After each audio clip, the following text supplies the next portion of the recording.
Welcome to part 2 of the videos on the list of principal actors in Shakespeare's First Folio.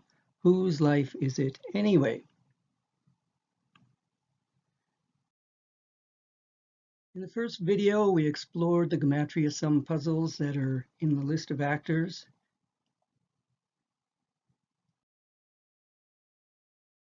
And we also looked at the anomalies occurring in the header to the top of the page.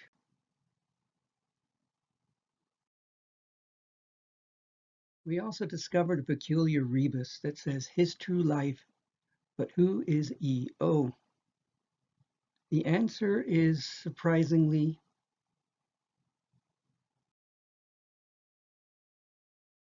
in the uppercase W, which is in front of William.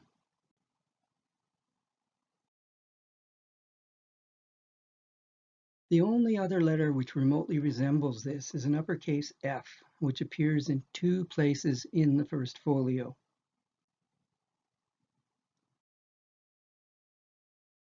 It first appears at the head of the letter to the great variety of readers from the front matter, which is designed to get people to buy the book.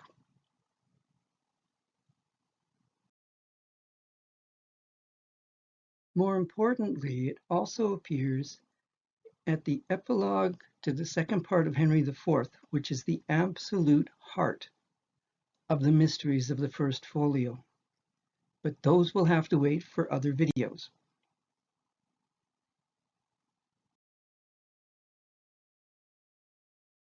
What struck me as unusual, well, not unusual, but as evident, are the following.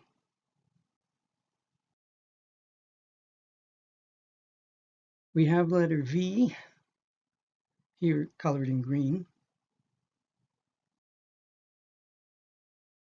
beneath another letter V, colored in red.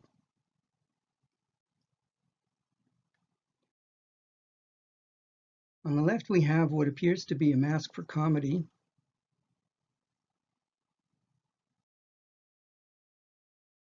And on the right, it appears to be a mask for tragedy. Now, it doesn't look too much tragic, but for the purposes of this video, we'll call it tragedy, since they are opposites.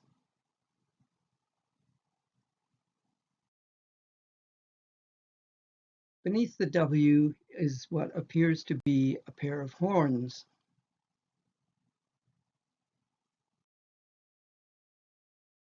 Right between the arms of the W's, or V's rather, are what appears to be leaves.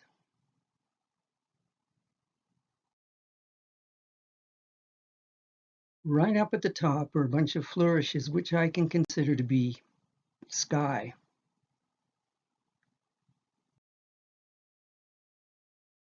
But I had some lingering questions about what else was in this rather complicated uppercase letter.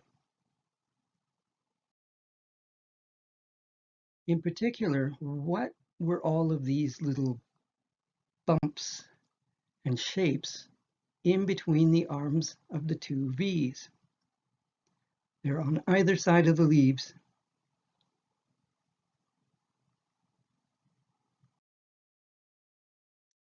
So one evening I was contemplating this, and I said, well, maybe they're not just wear and tear on the letter itself, but they were meant to be. So I decided to color it in.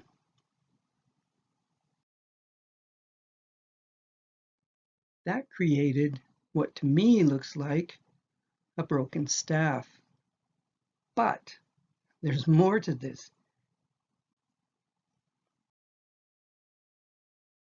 It actually has a spear point if we color in from the lines up to the top left of the spear, which is now a spear.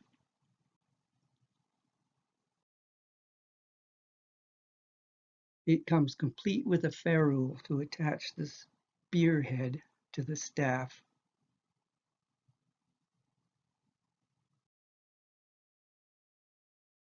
So looking at this, I figured, well, there's a lot of anomalies here.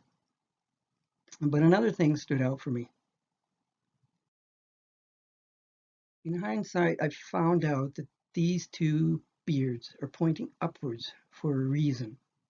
But that was not before I did the following.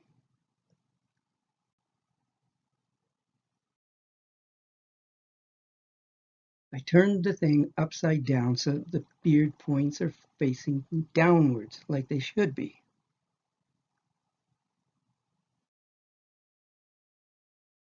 That changed things rather dramatically for me.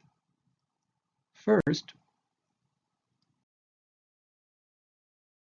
these look more like ox horns or horns,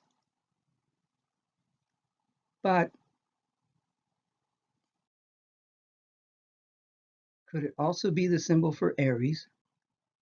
Certainly looks close enough that it could be.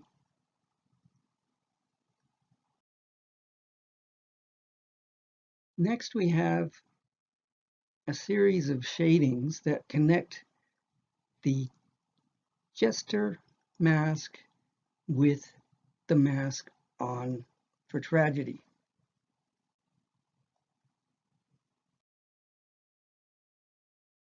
And together these things make up a very interesting shape, which I will get back to later on in the video.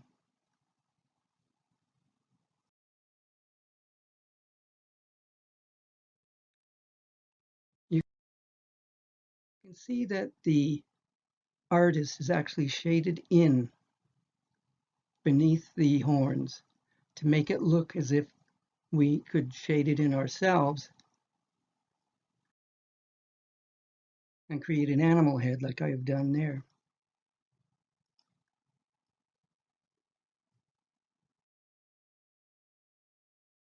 But one thing puzzled me about the leaves. If we see them upright, they appear to be looking like as if they were properly aligned.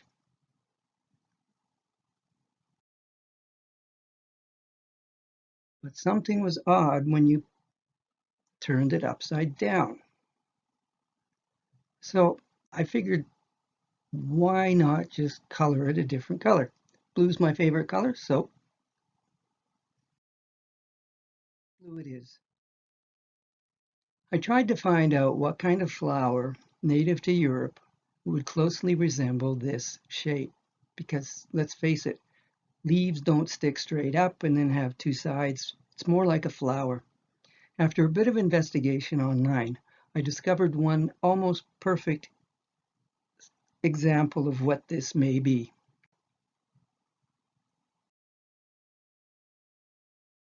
A rosemary. As you can see, the shape of the rosemary petals on the right-hand side of that detail resemble what we have in the engraving.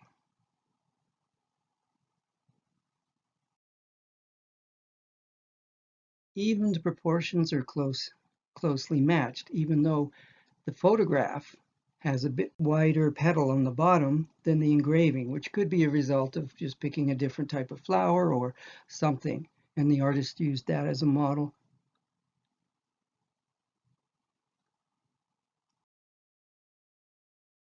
But if we measure the angle of the two side petals in the decorative letter, we find they're almost a perfect match for the actual flower. That told me this is supposed to be a rosemary. But what does a rosemary mean? A little bit of investigating online tells me that the most common meaning for rosemary is that of remembrance. A light bulb went off in my head that said, hey, somebody designed this decorative letter to make people remember someone.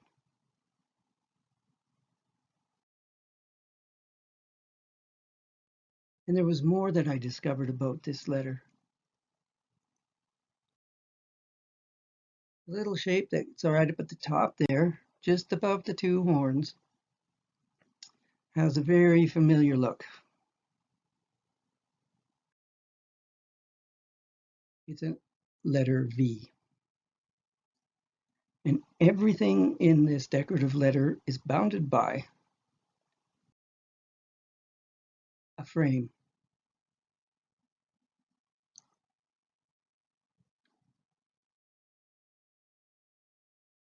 Here we see the entire letter upside down, colored in and complete.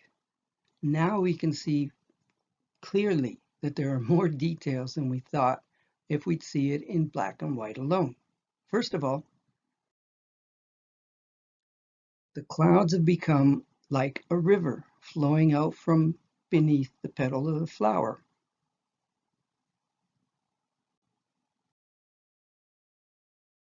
We also saw that it's now a rosemary.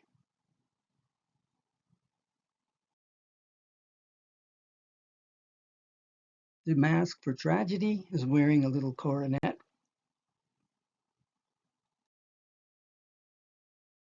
The mask for comedy is wearing a jester's cap.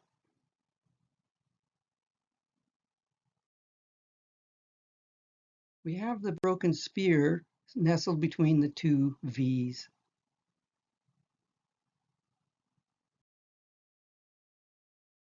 Which are fairly evident, even though they are upside down.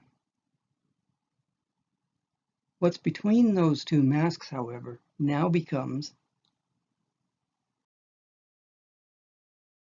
a bridge.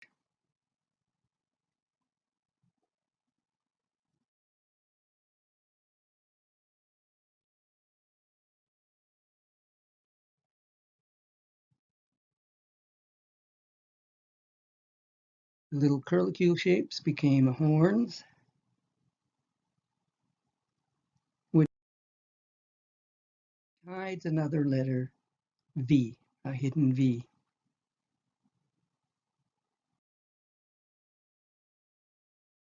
Which kind of coincides with the top V. And now the odd little shapes beside the horns have become clouds.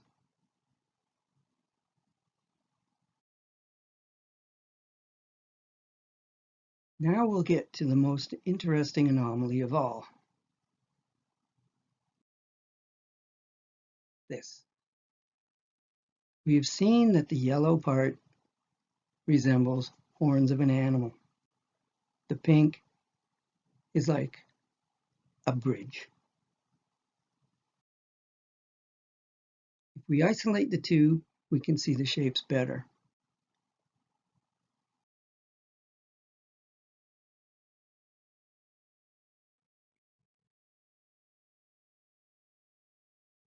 And separating them, we can see something interesting when we mix and match the directions.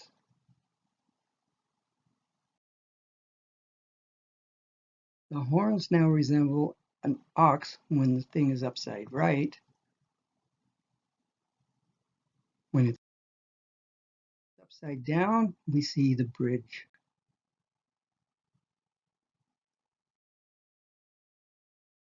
Here are two examples of similar bridges. One that's in the still extant in Twizel Bridge in Northumberland, and one which used to be at Stanley House in Chester. But a synonym for bridge is forward. So I'll leave you with that for the moment.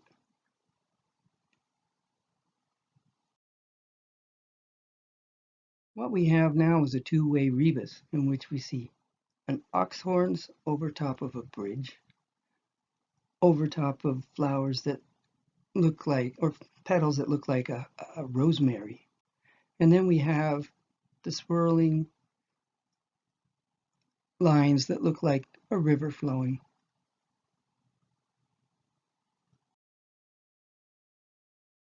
This way, we've got the double V, plus the masks for comedy and tragedy. However,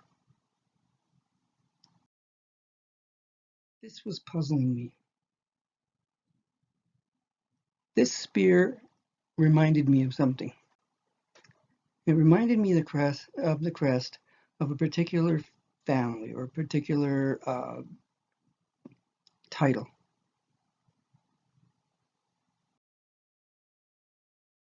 That's this crest here.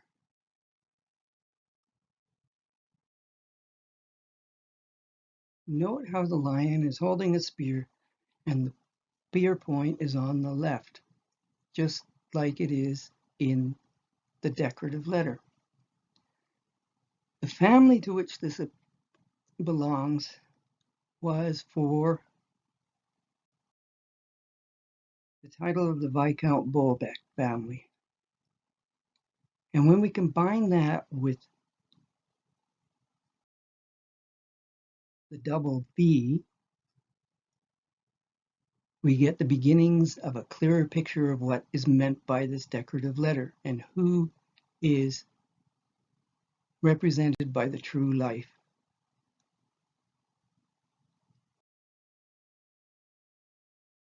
But then we have the symbol for Aries.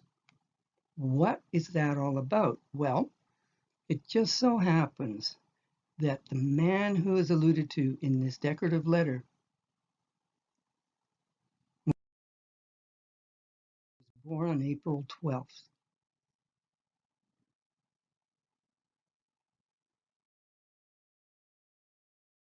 So we can truly say that his true life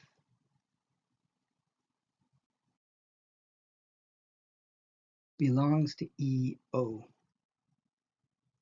And that means, according to what these rebuses say, what this decorative letter says, and what all the gematria puzzles say on the list of principal actors, what it means is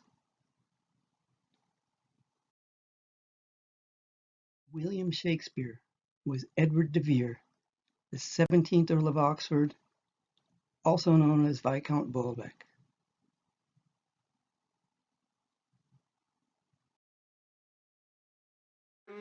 Thanks for watching.